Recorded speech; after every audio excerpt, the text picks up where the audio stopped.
తెలంగాణలో భారీగా ఐఏఎస్ అధికారుల బదిలీ జరిగింది. జీహెచ్ఎంసీ కమిషనర్ గా ఆమరపాలిని నియమించారు. ట్రాన్స్కో సీఎండీగా రొనాల్డ్ రోస్ ని నియమించారు.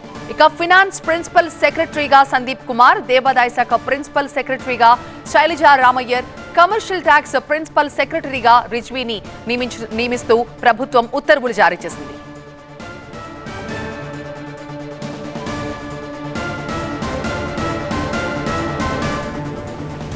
ఐఏఎస్ బదిలీకి సంబంధించి మా ప్రతినిధి ప్రభాకర్ మరింత సమాచారం అందిస్తారు. ప్రభాకర్, రైట్, జంబో ట్రాన్స్ఫర్స్ అనే చెప్పాలి. దాదాపు 45 మందికి పైగా బదిలీలు జరిగినట్టుగా చెప్పొచ్చు. చాలా కీలకమైన పోస్టులను కూడా ఇక్కడ నుంచి బదిలీ చేశారు.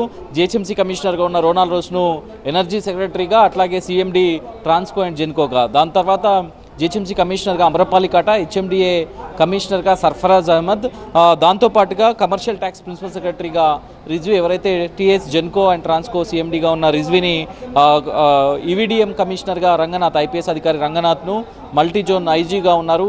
సో ఆయన్ను ఈవీడీఎం కమిషనర్గా బదిలీ చేశారు. దాంతోపాటుగా ఆర్థిక శాఖ ప్రిన్సిపల్ సెక్రటరీగా సందీప్ కుమార్ సుల్తానియాని బదిలీ చేశారు. దీంట్లో ఒక కలెక్టర్ బదిలీ ఒకటి నిలిచిపోయింది. ఒకటి పమేలా సత్పతిని గత ట్రాన్స్ఫర్స్లో కరీంనగర్ నుంచి బదిలీ చేశారు. ఆమెను మాత్రం మళ్ళీ అక్కడికే రీటైన్ చేస్తూ అక్కడ అనురాగ్ జయంతికి పోస్టింగ్ ఇచ్చారు. అతన్ని జిహెచ్ఎంసీ సెంట్రల్ జోన్ కమిషనర్గా బదిలీ చేస్తూ ప్రభుత్వం ఉత్తర్వులు ఇచ్చింది. ముఖ్యమంత్రి రేవంత్ రెడ్డి ఢిల్లీకి వెళ్లే ముందే ఈ జంబో షఫ్లింగ్ చేసి వెళ్ళినారు. సో ఐపీఎస్ అధికారుల బదిలీలు కూడా జరగాల్సి ఉంది. కేవలం మొన్న ఎస్పీ స్థాయి అధికారుల బదిలీలు జరిగాయి.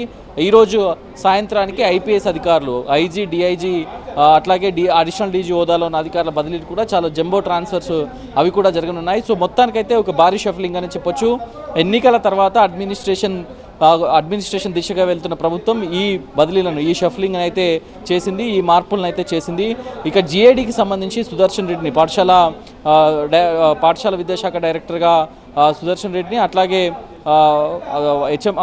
HMWS Hyderabad metro water supply, చాలా కీలకమైన వాటర్ సప్లై బోర్డు ఇది, దీనికి కూడా అశోక్ రెడ్డిని బదిలీ చేశారు. సో అన్ని పోస్టింగ్స్ని ఇప్పటివరకు ఉన్న ఫుల్ అడిషనల్ ఛార్జెస్ ఎఫ్ఐసి ఎవరైతే ఉన్నారో వాళ్ళందరినీ తీసేసి అక్కడ నుంచి ఒక్కొక్కరికి ఒక్కో పోస్టింగ్ను సాగ్రిగేట్ చేసి ఇచ్చిన పరిస్థితి అయితే కనిపిస్తుంది. ఇండివిజువల్ పోస్టింగ్స్ అయితే ఇచ్చినట్టుగా కనిపిస్తుంది. అట్లాగే నల్గొండ కలెక్టర్గా ట్రాన్స్ఫర్ అయిన దాసరాజు చంద్రకు సెక్రటరీ రోడ్స్ అండ్ బిల్డింగ్స్ బాధ్యతలు అప్పచెప్పారు. సో మొత్తానికైతే ఒక జంబో టీము, అట్లాగే ఎవరైతే ఇంతకుముందు కీలక శాఖల్లో ఉన్నారో వారికి మళ్ళీ అదే కీలక శాఖలు అప్పచెప్తూ కొంత షఫ్లింగ్స్ అయితే జరిగాయి. పెద్ద ఎత్తున 45 మందికి పైగా బదిలీలు జరగడం, అట్లాగే ఐపీఎస్ అధికారుల బదిలీలు కూడా ఉన్నాయి. రైట్.